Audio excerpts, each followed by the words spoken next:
കുഞ്ഞിച്ചോ മിനാസാൻ അങ്ങനെ ആരും പ്രതീക്ഷിക്കാതെ നീണ്ടൊരു ബ്രേക്കിന് ശേഷം 2026 ആദ്യത്തെ വൺ പീസ് ചാപ്റ്ററായിട്ടുള്ള 1171 അങ്ങനെ റിലീസായിട്ടുണ്ട്. സത്യം പറഞ്ഞാൽ നമ്മളെല്ലാവരും കട്ട വെയിറ്റിംഗ് ആയിരുന്നു ഈ ഒരു ചാപ്റ്ററിന് വേണ്ടി. നമ്മുടെ ഹജറുദ്ദീൻ ലോക്കിക്ക് 3 മിനിറ്റ്സ് മാത്രമേ ഈ ഒരു ബാക്ക് സ്റ്റോറി എക്സ്പ്ലെയിൻ ചെയ്യാനായിട്ട് കൊടുത്തിട്ടുള്ളൂ. പക്ഷേ നമുക്ക് ഏകദേശം 7 മാസം കഴിഞ്ഞിരിക്കുന്നു ആ ഒരു ബാക്ക് സ്റ്റോറി തുടങ്ങിയിട്ട്. ആൻഡ് ഫൈനലി ഈ ഒരു ചാപ്റ്ററിൻ്റെ അകത്ത് നമ്മൾ ബാക്ക് ടു പ്രസൻറ്റിലേക്കും എത്തുന്നുണ്ട്.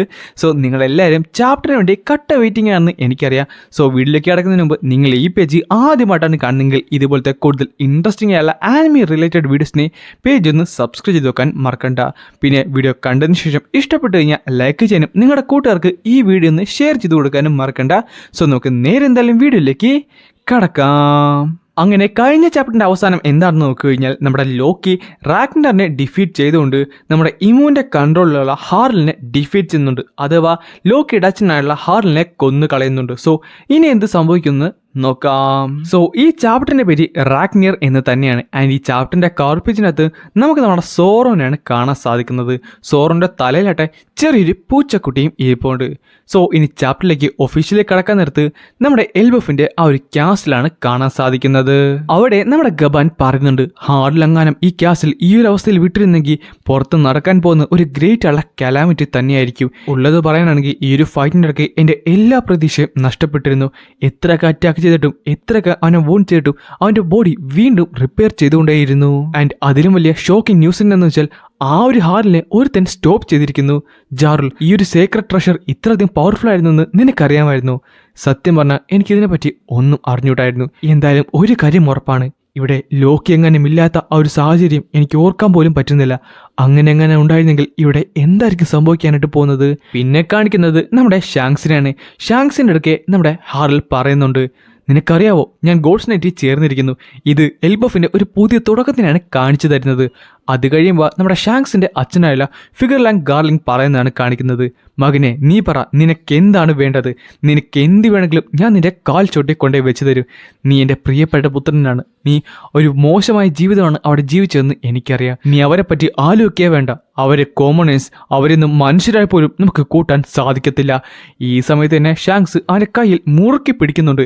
ആ ടൈമിൽ തന്നെ ഗബാൻ പറയുകയും ചെയ്യും, ഷാങ്സ് നീ എന്ത് ചെയ്യുവാണ്? നിർത്താൻ നോക്ക്. ഇതത്ര നല്ല സ്വഭാവമല്ല ഷാങ്സ്. നീ നിന്റെ ജന്മത്തിന് തന്നെയാണ് വെറുക്കുന്നത്. അതൊരിക്കലും പാടില്ല. പക്ഷേ ഹാറിൽ എന്തിനാണ് മരിച്ചത്? അവനൊരു പാവപ്പെട്ടവനല്ലായിരുന്ന? ഞാൻ കുറച്ചുകൂടെ സ്പീഡിലല്ല കൈകാര്യം ചെയ്തിരുന്നെങ്കിൽ. ഷാങ്സ്, ഇതൊരിക്കലും നിന്റെ തെറ്റല്ല, പറയുന്നത് കേൾക്ക്. നീ ഇവിടെ നിൽക്കുന്നതിന് ഒരു റീസൺ ഉണ്ട് ഷാങ്സ്. ലൈഫിൻ്റെ മീനിങ് തന്നെ അതാണ്. നീ അത് മനസ്സിലാക്കിയാൽ മാത്രം മതി.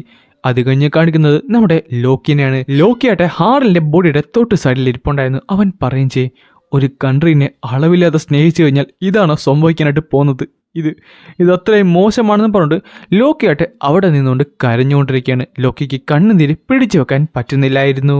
അത് കഴിഞ്ഞ് കാണിക്കുന്നത് മറിജിയോസ് ആണ്. അവിടെ ഇമു പറയുന്നുണ്ട്, അവനൊരു റെയറായുള്ള ഏൻഷ്യൻ ജയൻ്റ് ആയിരുന്നു. അതുകൂടാതെ അവന് അൺഡൈങ്ങുള്ള ബോഡിയും പവറും എല്ലാം ഞാൻ എൻഹാൻസ് ചെയ്ത് കൊടുത്തിരുന്നു. ആ ഒരു ട്രേഡ്സ് ഒക്കെ വെച്ച് നോക്കാൻ നേരത്ത് അവനൊരു ട്രൂ മോൺസ്റ്റർ തന്നെയാണ്. എന്നിട്ടും അവൻ കൊല്ലപ്പെട്ടെന്നോ? ആർക്കാണ് അത് ചെയ്യാൻ സാധിച്ചത്? എൽബഫിൽ ആർക്കാണ് ഇത്രയും ശക്തിയുള്ളത്? എൽബഫിൽ ഇപ്പോഴും ഹാളിൽ തീർത്ത ആ ഒരു ABS പെൻഡഗ്രാം ഉണ്ട്. വേണമെന്നുണ്ടെങ്കിൽ ഞങ്ങൾക്ക് അവിടേക്ക് ഇല്ല, അതൊരിക്കലും ആവശ്യമുള്ള കാര്യമല്ല. അങ്ങനെ പോയി കഴിഞ്ഞാൽ മറ്റൊരു ഹോളി നൈറ്റ് ആയിരിക്കും മരിക്കാനായിട്ട് പോകുന്നത്.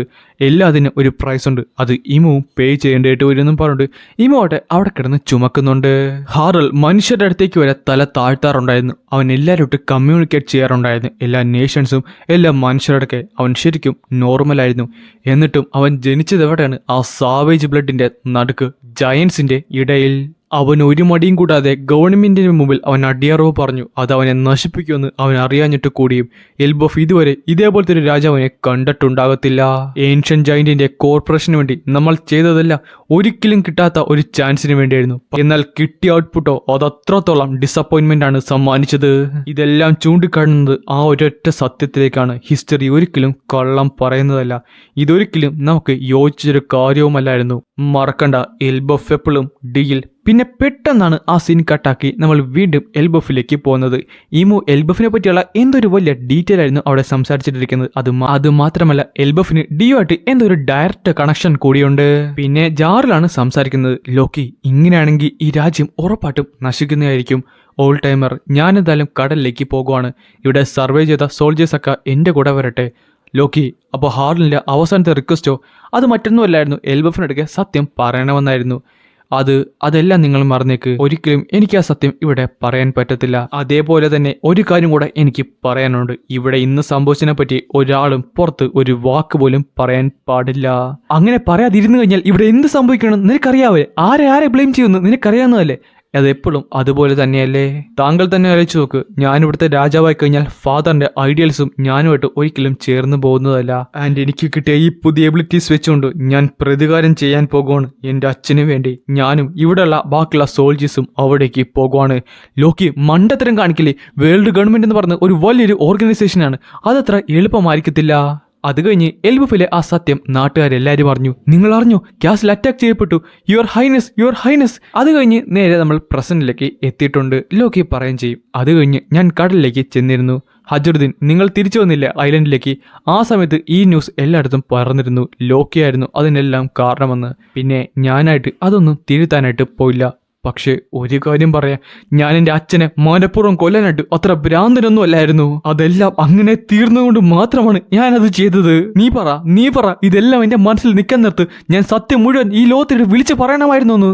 എന്നാൽ ഇതെല്ലാം കേൾക്കുന്ന ഹജറുദ്ദീന് പ്രത്യേകിച്ച് ഒന്നും പറയാനില്ലായിരുന്നു. ഹജറുദ്ദീൻ അവൻ പറയുന്നത് എല്ലാം സത്യം തന്നെയാണ്. അപ്പോഴേക്കും ലോക്കി പറയുകയും ചെയ്യും, ഇവൻ ഇപ്പോഴും എനിക്കിത് നിന്നോട് പറയാൻ ഒരാഗ്രഹം പോലുമില്ല. ആ ടൈമിലാണ് ഹജറുദ്ദീൻ പറയുന്നത്, ഇപ്പോഴാണ് എനിക്ക് മനസ്സിലായത് എൽഡജാറുൽ എപ്പോഴും നിന്റെ എക്സിക്യൂഷൻ തടഞ്ഞിരുന്നു. ആൻഡ് നീ എന്തിനാണ് ഇതെല്ലാം ഒരു സീക്രട്ടായിട്ട് വെച്ചതെന്ന്.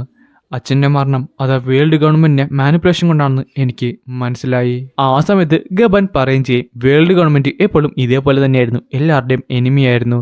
നിന്റെ അച്ഛൻ എന്താണ് സംഭവിച്ചെന്ന് ലോക്കിക്കും വലിയ പിടുത്തമൊന്നുമില്ല. ആൻഡ് ഇപ്പം നോക്കണേ, വീണ്ടും കുറച്ചധികം നൈറ്റ്സിനെ എൽബഫിലേക്ക് അയച്ചിരുന്നു. ഞാൻ വേണമെന്നുണ്ടെങ്കിൽ അവരെ പറ്റി ഹാളിലെ ഡീലിങ്സിനെ പറ്റി നിനക്ക് കൂടുതൽ കാര്യങ്ങൾ പറഞ്ഞു തരാം. അത് വേണമെന്നില്ല യാസാൻ. എനിക്കെന്തായാലും മറ്റു കാര്യങ്ങൾ അറിയുന്നും വേണ്ട ഈ കൺട്രീനെ രക്ഷിക്കാനായിട്ട്. അത് കഴിഞ്ഞ് കാണിക്കുന്നത് ഹജറുദ്ദീൻ ലോക്കിയുടെ ആ ഒരു ചെയിൻ അഴിച്ചിടുന്നതാണ്. എന്തായാലും നമ്മൾ രണ്ടുപേരും അച്ഛനെ പറ്റി ഒരേ കാര്യം തന്നെയാണ് ചിന്തിക്കുന്നതെന്ന് എനിക്കറിയാം. പിന്നെ ഞാൻ ചെയ്തതിലെല്ലാത്തിനോടും ഞാൻ ക്ഷമ ചോദിക്കുന്നു. എൽബഫിന് വേണ്ടി നമ്മൾ രണ്ടുപേരും വീണ്ടും ഒരുമിച്ച് നിൽക്കണം. ലോക്കിക്ക് പ്രത്യേകിച്ചൊന്നും പറയാനില്ലായിരുന്നു. ഈ സമയത്ത് ലൂഫി കടന്ന് കാർന്നുകൊണ്ട്, അതെന്തായാലും നന്നായി ലോക്കി, നിനക്കിനി ഫൈറ്റ് ചെയ്യാൻ പറ്റുമല്ലോ. പെട്ടെന്നാണ് ഒരു അലർച്ച കേട്ടത്. നേരെ എന്തൊരു വലിയ സാധനം അവിടെ താഴ്ത്തു വന്ന് വീണിട്ടുണ്ട്. പിന്നെ കാണിക്കുന്നത് ഒരു വലിയൊരു സ്കെൽറ്റനെയാണ്. അത് ചാടി അവരുടെ അടുത്തേക്ക് വന്നിരുന്നു. ആ സമയത്ത് ചോപ്പർ പറയും ചെയ്യും, ഇതാ മോൺസ്റ്റർ അല്ലേ? ഇതുപോലത്തെ കുറേ മോൺസ്റ്റർ മുകളിൽ നടപ്പുണ്ട്. ഈ ക്രീച്ചർക്ക് ഇത് എവിടെ നിന്നാണ് വന്നത്? പെട്ടെന്നാണ് ഹജറുദ്ദീൻ ഞെട്ടിയത്. അതൊരു ഡ്രാഗർ അല്ലേ? ഇതെങ്ങനെ ഇവിടെ വന്നു? അല്ല, ഞാൻ വിചാരിച്ചിരുന്നത് ഇതെല്ലാം ഒരു കെട്ടുകഥയാണെന്നാണ്. അതെന്തായാലും നന്നായി, ഒരു ഗുഡ് വാം അപ്പ് തന്നെയായിരിക്കും. നിങ്ങളെങ്കാലും പൊക്കോ, ഞാനെന്തായാലും അവിടേക്ക് വന്നേക്കാം. ആ സമയത്ത് ലൂഫയും ഞെട്ടിത്തെരിച്ചിരിക്കുവാണ്. അതെന്ത് കോപ്പാണ്? ഈ സമയത്ത് ഹജറുദ്ദീൻ ഓടി ആ ഒരു വള്ളത്തിൻ്റെ അടുത്തേക്ക് പോകുന്നുണ്ട്. ആ ടൈമിലാണ് അവർ പറഞ്ഞത്, ലോക്കി, നിന്നെ ഞങ്ങൾ പലതും വിളിച്ചിട്ടുണ്ട്, കിങ് സ്ലെയറും അതും ഇതും എന്നൊക്കെ, പക്ഷേ ഞങ്ങളോട് ക്ഷമിക്കുന്നു പറഞ്ഞിട്ട് അവർ ഒച്ചത്തി കിടന്ന് കാറുകയും ചെയ്യും. ആ ടൈമിൽ ഹജറുദ്ദീൻ പറയുകയും ചെയ്യും, നീ ചെയ്ത മറ്റു കാര്യങ്ങൾ ഒരിക്കലും ഞാൻ പൊറുക്കത്തില്ല, മിണ്ടാതെ പോകാൻ നോക്കടാ, എനിക്കൊന്നും കേൾക്കണ്ടെന്ന് പറഞ്ഞിട്ട് ലോക്കിയായിട്ട് ബഹളം വെക്കുന്നുകൊണ്ട് ഇപ്പം എന്തായാലും എനിക്ക് മര്യാദക്ക് അനങ്ങാൻ സാധിക്കുന്നുണ്ട്. സത്യം പറഞ്ഞാൽ ഇവിടെ ശരിക്കും ഫ്രീസിങ് ആയിരുന്നു. അത് കഴിയാൻ നേരത്ത് പെട്ടെന്ന് ഗബാനാണ് കാണിക്കുന്നത്. ഹേ ഡോക്ടർ, എനിക്കറിയാം നീ എന്നെ കെയർ ചെയ്യാനാണ് നിൽക്കുന്നതെന്ന്, പക്ഷേ എൻ്റെ മകൻ മുകളിലുണ്ട്. നീ പറഞ്ഞത് ശരിയാണ്. ആ ടൈമിൽ പിന്നെ കാണിക്കുന്നത് സാഞ്ചി ഗബാനെ ജോപ്പാനം കൊണ്ട് നേരെ മുകളിലേക്ക് ചാടുന്നതാണ്. സാഞ്ചി, കെയർഫുൾ ആയിട്ട് ഇരിക്കണം. അല്ല, നിങ്ങൾ രണ്ടുപേരും പതുക്കെ വരുന്നല്ലേ പറഞ്ഞത്? അത് കഴിഞ്ഞ് കാണിക്കുന്നത് ലോക്കിനാണ്. ലോക്കി ചോദിക്കുകയും ചെയ്യും, അല്ല നീ എന്താണ് ഇവിടെ ചെയ്യുന്നത്? ഞാനോ? നീ ഫൈറ്റ് ചെയ്യുന്ന കാണാനായിട്ട് എനിക്ക് നല്ല ആഗ്രഹമുണ്ട്. ആ സമയത്താണ് ലോക്കി പറയുന്നത്, റാഗ്നിയർ, അവൻ പറഞ്ഞത് കേട്ടില്ലേ? നീ നിന്റെ പവർ കാണിച്ചു കൊടുക്കുന്നു പറഞ്ഞ് മുകളിലേക്ക് ചാടാൻ നേരത്ത് ആ ഒരു സ്കെൽട്ടൻ മോൺസ്റ്റർ ലോക്കിനെ അറ്റാക്ക് ചെയ്യാനായിട്ട് വരും. അടുത്ത സെക്കൻഡ് തന്നെ ലോക്കി അവൻ്റെ നെയിംഡ് അറ്റാക്ക് അങ്ങോട്ട് യൂസ് ചെയ്യുന്നുണ്ട്. പെട്ടെന്നായിരുന്നു ആ ഒരു മോൺസ്റ്റർ കംപ്ലീറ്റ്ലി ഫ്രീസ് ആയി പോയത്. ആൻഡ് ഇത് കാണുന്ന നേരത്ത് ലൂഫി ഞെട്ടിത്തെരിച്ച് നിന്നുകൊണ്ടാണ് ഈ ഒരു ചാപ്റ്റർ ഇവിടെ അവസാനിക്കുന്നത്. ഗൈസ്, പിന്നെ ഒരു കാര്യം, നെക്സ്റ്റ് വീക്ക് ബ്രേക്കാണ്. വീണ്ടും ഒരു ബ്രേക്ക്. അതെ, നിങ്ങൾ കേട്ടത് ശരിയാണ്, വീണ്ടും ഒരു ബ്രേക്ക്. അത് കഴിയുമ്പോൾ ഇനി അൺഎക്സ്പെക്റ്റഡ് ആയിട്ട് വീണ്ടും ബ്രേക്ക് ഒന്നും വരാതിരുന്നാൽ മതിയായിരുന്നു. എന്തായാലും അടുത്ത ചാപ്റ്ററിൽ മറ്റൊരു വീഡിയോ ആയിട്ട് വീണ്ടും കാണാം.